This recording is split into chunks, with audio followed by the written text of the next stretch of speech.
right, we're hot.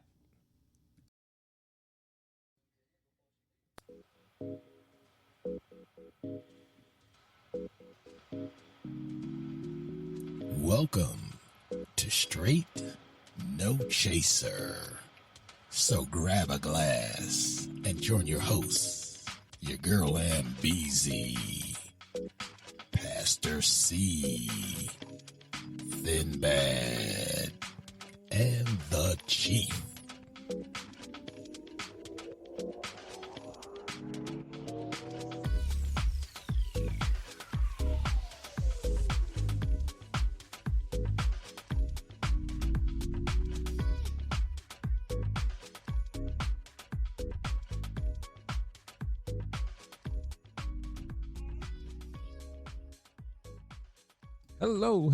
Hello, people. Good people. How are you doing?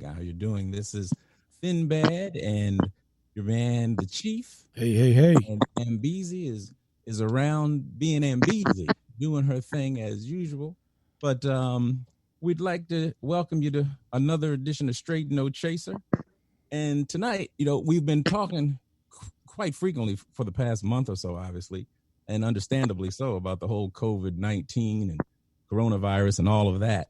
But now we're going to look at it in light of all that's going on with relation to that. A lot of things that have happened over the past, couple of months. We've started doing things and seeing things happen in ways that we never thought they would before. Like, who thought you'd do virtual church or things like that? Things that we never thought that we'd do online and virtually.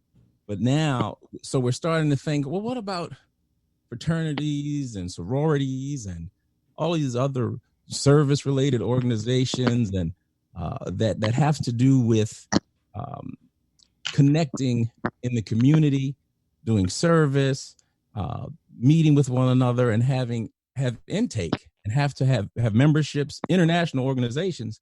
How do you survive if you can't take in new members? And do you have to think of a different way to do that?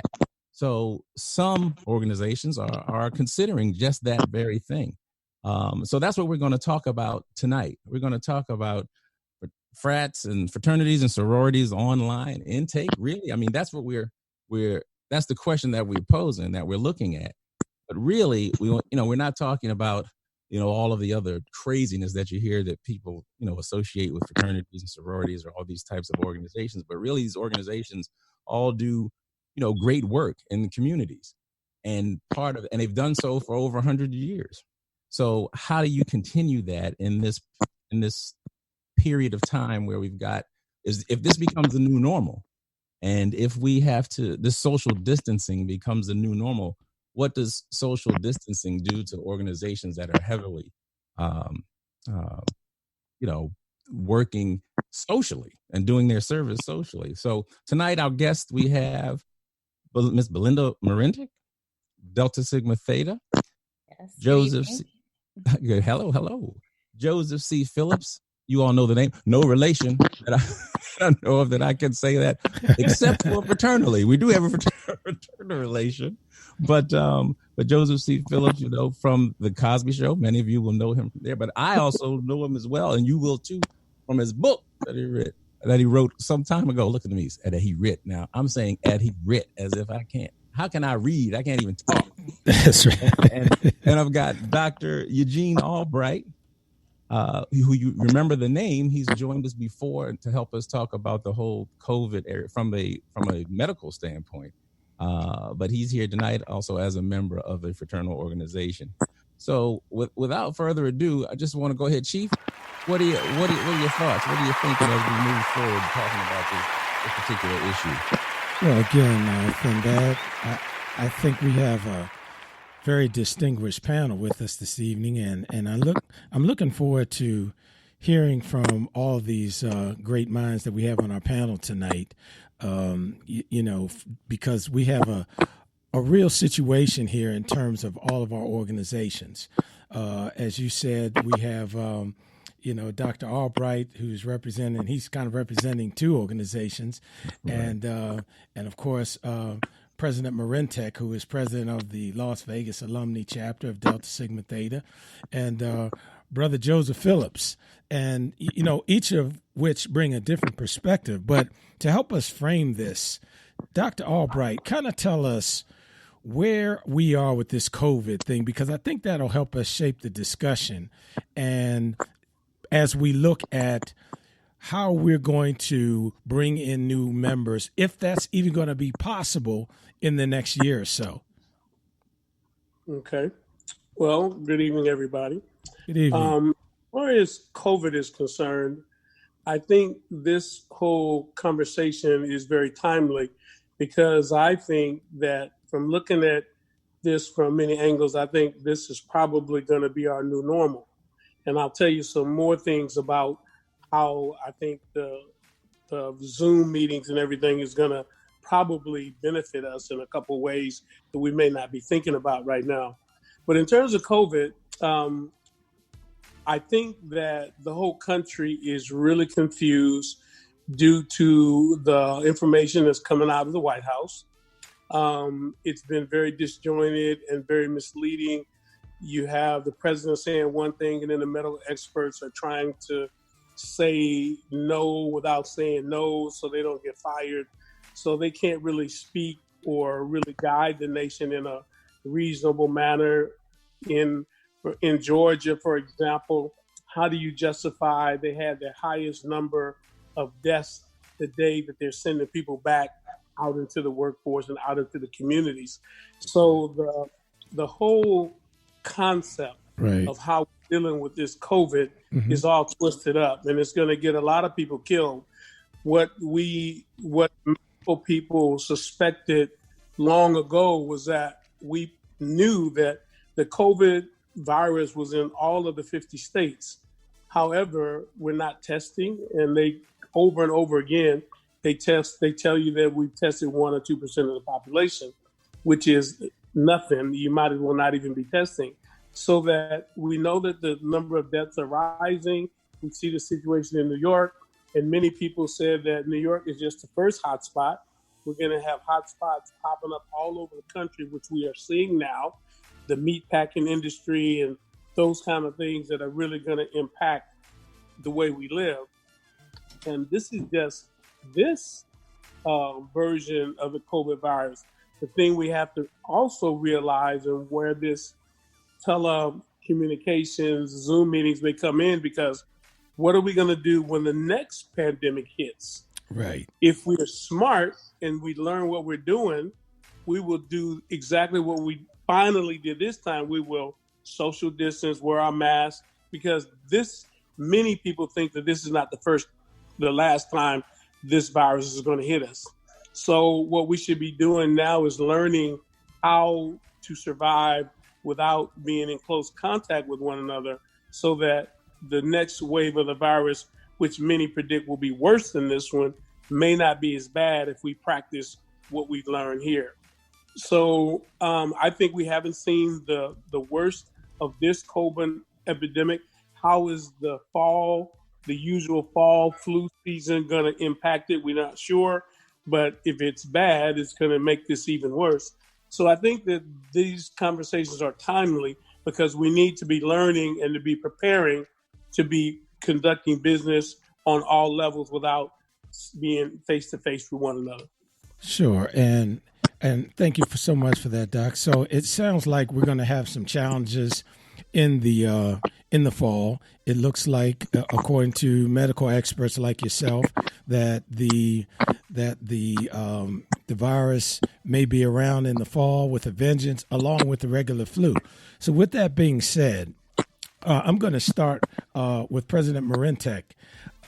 I know most organizations, most of the Divine Nine organizations, rely heavily on intake, particularly as a source of income, as well as building its memberships.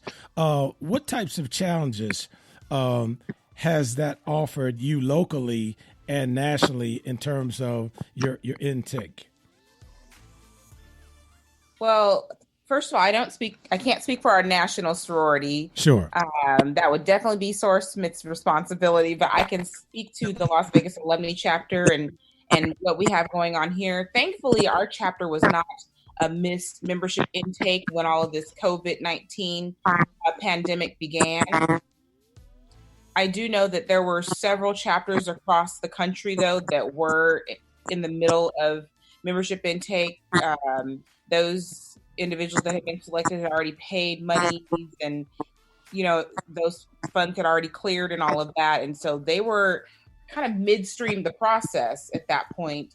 And so a lot of it had to go virtual, which is something totally unheard of, obviously, for membership intake. And so I just think that we've been on a moratorium before. I think it's okay if we are, on a moratorium for a little bit longer. Well, if we were to go onto a moratorium, I don't think that we really need to worry about membership intake as a source of fundraising right at this particular moment, because I think there's a lot of families that are hurting right now, and not knowing where their next paychecks are coming from or their food and all of that. And so, for us here locally, we've been fortunate. We have a chapter of over 200 members, and thankfully everyone is healthy and accounted for at this time. But as far as membership intake goes, like I said, thankfully we were not amidst that process, because we would have to be going through what a lot of the other chapters across the country are going through right now. Sure.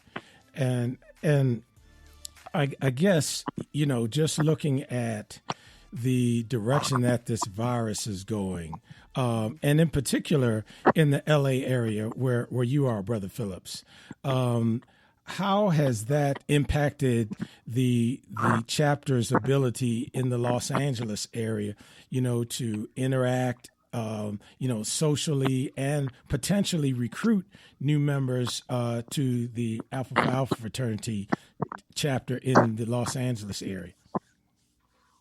Well, I'd like to piggyback on what President Marintek was saying. And one of the things she said is not being able to speak for the Sure. national organization, which I can't. The other thing is I want to make clear from the very beginning, before I say anything, is that there are a lot of brothers who have a lot more expertise in this area, a lot more sophistication and insight than I have. But I'm happy that you asked for my opinion, and I'm always happy to offer it. So Sure. I will say that it has been a challenge. I sit on a couple of committees and having to, and that's one thing, to have a meeting via Zoom, chapter meeting via Zoom, and then of course that we a lot of brothers have found a way to have some social interaction virtually, either virtual smokers or Brotherhood Smoke, or what the Western region did last week, which I thought was fantastic. It had a social hour, brothers were able to mix, and it was kind of a bit of a party. And I certainly, I had a big old margarita here and enjoyed myself and met some brothers there. So I think that all of that is possible in this new world. Frankly, I think the idea of trying to do intake virtually is going to prove more difficult and ultimately very, very unpopular with the Brotherhood, is my sense. And any efforts in that area, and I think with good reason. And what do you see, Dr. Albright, as some of the challenges of getting acceptance from?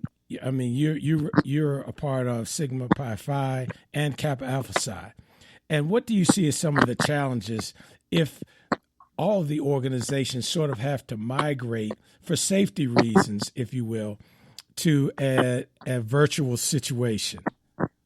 Okay.